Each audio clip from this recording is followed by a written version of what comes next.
മിന്നുകെട്ട് ഭാഗം 46. രചന അവതരണം ദിവ്യരാജ്. കുറേ നേരം എല്ലാവരോടും സംസാരിച്ചിരുന്ന ശേഷം ക്ഷീണം തോന്നിയതും കത്രീനാമ്മയുടെ റൂമിലേക്ക് ചെന്നതായിരുന്നു അമ്മാളു. അലക്കി ഉണക്കിയ വസ്ത്രങ്ങൾ ഓരോന്നും മടക്കി അലമാരയിലേക്ക് വച്ചതും വാതിലടച്ച് കുറ്റിയിടുന്ന ശബ്ദം കേട്ടവൾ തിരിഞ്ഞു നോക്കി. കണ്ണ് ചിമ്മി കാട്ടിക്കൊണ്ട് കള്ളച്ചിരിയോടെ നിൽക്കുന്നവനെ കണ്ടതേ മുഖം വീർപ്പിച്ചു പിടിച്ച് പിന്നെയും തിരിഞ്ഞു കളഞ്ഞു. പിന്നിലൂടെ വന്നവളെ പുണർന്നിരുന്നു ഇസഹാക്ക് അന്നേരം. ദേ ഇച്ചായ, വിട്, എന്തിനാ ഇപ്പോൾ ഇങ്ങോട്ട് വന്നത്? അവനെ തിരിഞ്ഞൊന്നും നോക്കാതെ ചെയ്യുന്നത് തുടരുന്നതിനിടെ പറഞ്ഞു. എൻ്റെ അമ്മു, നിന്റെ പിണക്കം ഇതുവരെ മാറിയില്ലേ പെണ്ണെ? ക്ഷമിക്കടി. അവളെ പിടിച്ച് തിരിച്ച് അവൻ അഭിമുഖമായി നിർത്തിക്കൊണ്ട് ചോദിച്ചതും. ഈ പിണക്കം അങ്ങനെ പെട്ടെന്ന് മാറില്ലല്ലോ ഇച്ചായ. എൻ്റെ മനസ്സിനേറ്റ മുറിവിതുവരെ ഉണങ്ങിയിട്ടില്ല. നിറകണ്ണുകളോടെ അവനെ നോക്കുമ്പോൾ വേദന തോന്നി ഇസഹാക്കിന്. പോട്ടെ, ക്ഷമിച്ചേക്ക്. ക്ഷമിക്കാൻ പറ്റാത്ത തെറ്റാണ് ഞാൻ ചെയ്തതെന്ന് എനിക്ക് തോന്നിയിട്ടില്ല. എൻ്റെ സ്ഥാനത്ത് അന്നേരം നീയാണേലും ഇത് തന്നെയാവും ചെയ്യുക. അവളുടെ കവിളിൽ കൈ ചേർത്തുകൊണ്ട് പറഞ്ഞു ഇസഹാക്ക്. എനിക്കും ഇത് തന്നെ പറയാനുള്ളൂ. ഞാൻ എത്ര കെഞ്ചി പറഞ്ഞിട്ടും നിങ്ങൾ വിശ്വസിച്ചില്ല.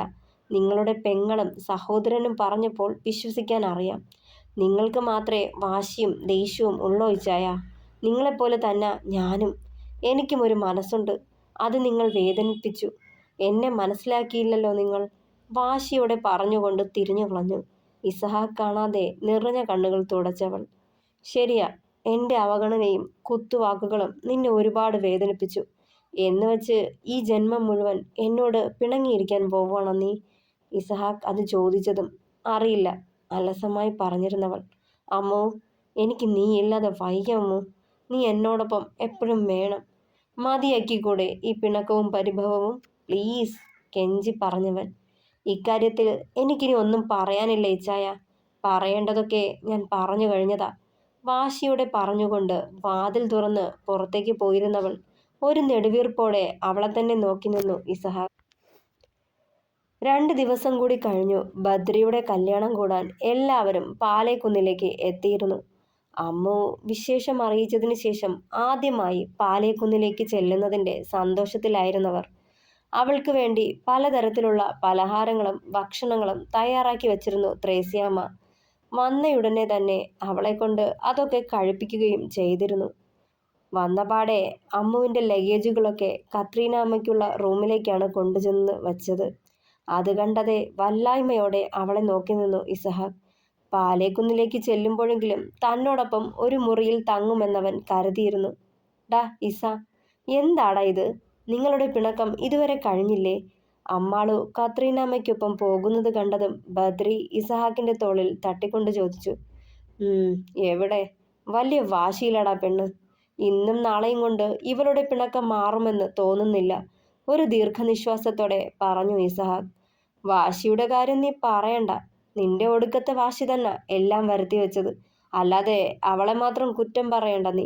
ബദ്രി അവനെ ഒന്ന് പാളി നോക്കി. ഇനി പറഞ്ഞിട്ട് എന്ത് ചെയ്യാനാ? കൈവിട്ടു പോയില്ലേ? നിരാശയോടെ പറഞ്ഞതും. നീ ഇങ്ങനെ ഡെസ്പാവല്ലേ. അവളുടെ പിണക്കം നമുക്ക് മാറ്റിയെടുക്കടാ. അവനോടി വരട്ടെ, നീ സമാധാനമായിരിക്കെ. വീണ്ടും തോളിൽ തട്ടി പറഞ്ഞതും ഒന്ന് ദീർഘമായി നിശ്വസിച്ചുകൊണ്ട് അതേ എന്ന് തലയാട്ടിയിരുന്നവൻ. രാത്രി അത്താഴമൊക്കെ കഴിച്ചു കഴിഞ്ഞ് കിടക്കാൻ നേരം പതിവ് പോലെ അമ്മാളു കത്രീനാമ്മയുടെ റൂമിലേക്ക് ചെന്നു. കത്രീനാമ്മ ബെഡിലിരുന്ന് കാൽമുട്ടിൽ എണ്ണ തടവുകയായിരുന്നു. നിലത്ത് ഒരു പായ വിരിച്ച് കിടക്കാൻ തുടങ്ങിയതും കത്രീനാമ്മ അവളെ തടഞ്ഞു. മോളെ, എന്ത് പണിയാ നീ കാട്ടുന്നേ? നിലത്ത് കിടക്കാൻ പോവാണോ? തണുപ്പടിക്കില്ലേ കൊച്ചേ? എണീക്ക്, ചെന്ന് ജോണിൻ്റെ റൂമിലേക്ക് ചെല്ല്. വെറും നിലത്ത് കിടന്ന് ഓരോന്നും വരുത്തി വെക്കണ്ട, ശാസനയോടെ പറഞ്ഞതും. ഇച്ചിരി തണുപ്പ് കൊണ്ടുവന്ന് വെച്ച് ഒന്നും വരാൻ പോണില്ല എൻ്റെ വല്യമ്മച്ചി. ഞാനിവിടെ കിടന്നോളാം, എനിക്കും അതാ ഇഷ്ടം, പറഞ്ഞു തീർന്നതും. അതെ, അമ്മാളു വേഗം പെട്ടിയും കിടക്കയും എടുത്ത് ഇച്ചായൻ്റെ അടുത്തേക്ക് വിട്ടോ. ഇന്നു മുതൽ ഞാനും ജാനുമ്മ വല്യമ്മച്ചിയുടെ കൂടെ, അല്ലയോ കത്രീനാമ്മേ? 2 ബെഡ്ഷീറ്റും പില്ലയും എടുത്ത് അകത്തേക്ക് വന്നിരുന്നു ജാനറ്റും ആനിയും. ഏയ്, ഞാനെങ്ങും പോവില്ല, ഞാനിവിടെ കിടക്കുന്നുള്ളൂ. വല്യമ്മച്ചി പറയ് പ്ലീസ്, കെഞ്ചിക്കൊണ്ട് അമ്മാള് പറഞ്ഞു. ഇവിടെ നിലത്ത് കിടക്കണ്ട മോളെ. മോള് നിങ്ങളുടെ റൂമിലേക്ക് ചെല്ല്.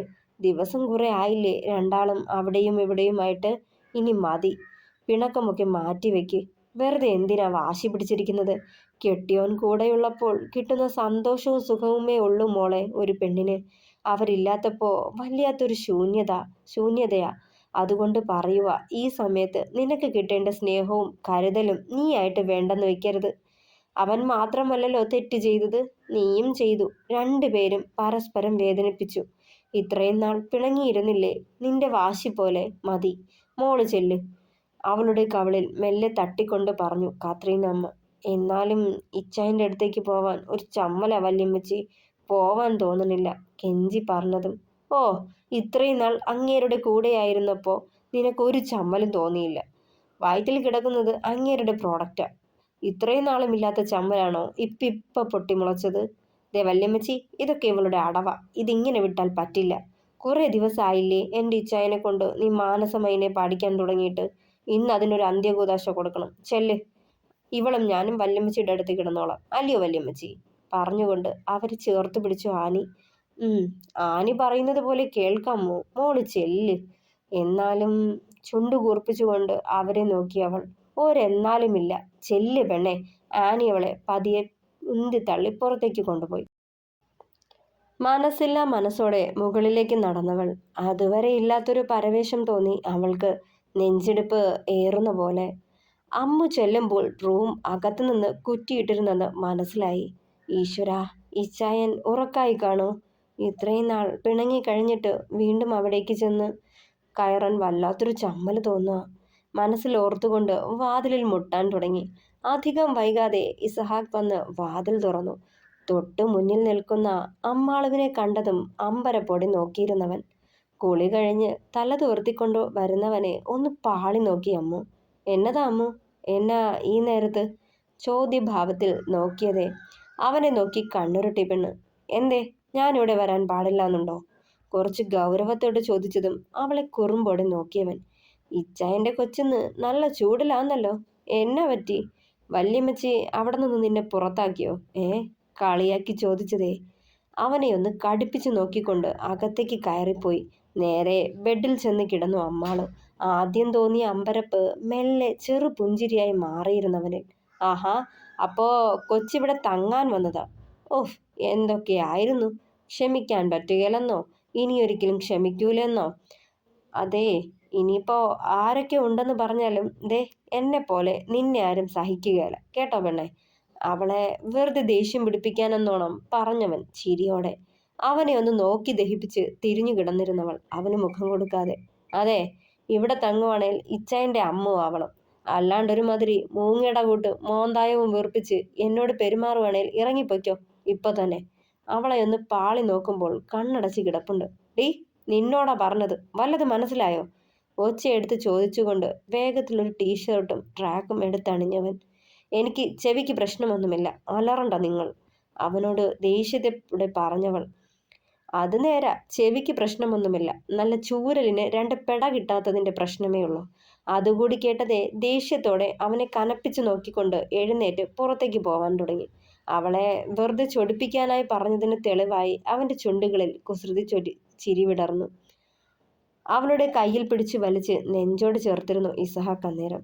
പോവല്ലേടി പറഞ്ഞുകൊണ്ട് അവളുടെ നെറുകിൽ പയ്യെ ചുംബിച്ചു. പ്രതീക്ഷിക്കാതെയുള്ള അവൻ്റെ പ്രവൃത്തിയിൽ അവളൊന്ന് അന്താളിച്ചു പോയി. അവൻ്റെ കണ്ണുകളിലേക്ക് നോക്കിയതേ കണ്ണുകൾ ചിമ്മിക്കാട്ടിയവൻ. എന്നതാടായത്? ഇനിയും ക്ഷമിക്കാൻ മനസ്സ് വരുന്നില്ലായോ പെണ്ണെ? അവളുടെ കവിളിൽ മെല്ലെ തലോടിക്കൊണ്ട് ചോദിച്ചു ഇസഹാക്ക്. മുഖം വീർപ്പിച്ച് പിടിച്ച് അവനെ നോക്കിയതേയുള്ളവൾ. പോട്ടെ, ക്ഷമിക്ക്. തെറ്റാ ഞാൻ ചെയ്തത്. നിന്നെ മനസ്സിലാക്കാൻ ശ്രമിച്ചില്ല. നിന്റെ വാക്കുകൾക്ക് ചെവി തന്നില്ല. ഒരുപാട് വേദനിപ്പിച്ചു. കുത്തുവാക്കുകളാലും അവഗണിച്ചും മനസ്സിനെ നോവിച്ചു. ശരിയാ, പക്ഷേ അത്രമാത്രം നിന്നെ ഞാൻ വേദനിപ്പിച്ചതിനും കാരണമുണ്ടല്ലോ പെണ്ണെ. എല്ലാം തുറന്നു പറയാനുള്ള അവകാശവും സ്വാതന്ത്ര്യവും നിനക്ക് ഞാൻ തന്നിട്ടും ഇത്രയും ഗുരുതരമായൊരു കാര്യം എന്നിൽ നിന്ന് മറച്ചു വെച്ചപ്പോൾ സഹിക്കാൻ കഴിഞ്ഞില്ലടി. അതില് പറ്റിപ്പോയതാ.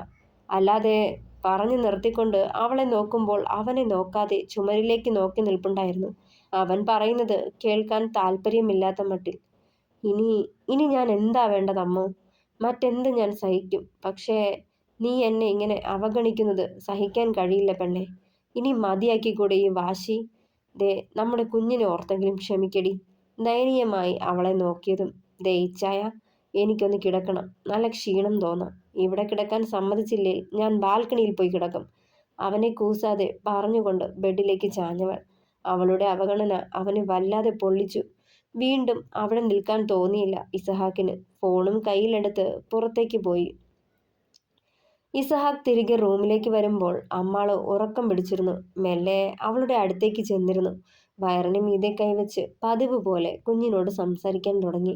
കിടക്കാൻ നേരം അമ്മുവിനെ മെല്ലെ ചേർത്ത് പിടിച്ച് കിടന്നു. അമ്മു രാവിലെ ഉണരുമ്പോൾ ഇസഹാക്കിന്റെ കരങ്ങൾ അവളെ ചേർത്ത് പിടിച്ചിരിക്കുന്നത് കണ്ടതേ മെല്ലെ ഒന്ന് പുഞ്ചിരിച്ചു. പതിയെ മുഖമുയർത്തി അവനെ നോക്കി. ചെറുചിരിയോടെ നെറുകിൽ മെല്ലെ ചുണ്ടുകൾ ചേർത്ത്, അവൻ പോലും അറിയാതെ. വിവാഹത്തിന്റെ തലേന്ന് വൈകിട്ട് എല്ലാവരും ഉമ്മറത്തു കൂടിയിരുന്ന് പിറ്റേന്നത്തേക്കുള്ള ചർച്ചകളിലായിരുന്നു. ഈ സമയം കുരുവിളയുടെ കാർ ഗേറ്റ് കടന്ന് അകത്തേക്ക് വരുന്നത് കണ്ടതേ ബദ്രിയും ഇസഹാക്കും പുറത്തേക്ക് പോയിരുന്നു.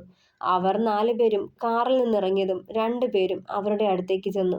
ഈ സമയം കാറിന്റെ പിൻസീറ്റിൽ നിന്നും ഇറങ്ങി വരുന്നവനെ കണ്ടതേ ഇസഹാക്കിന്റെ മുഖം വലിഞ്ഞു മുറുകി. കൈമുഷ്ടി ചുരുട്ടിപ്പിടിച്ച് കോപമടക്കിക്കൊണ്ട് അവൻ അകത്തേക്ക് പാഞ്ഞു ചെന്നു.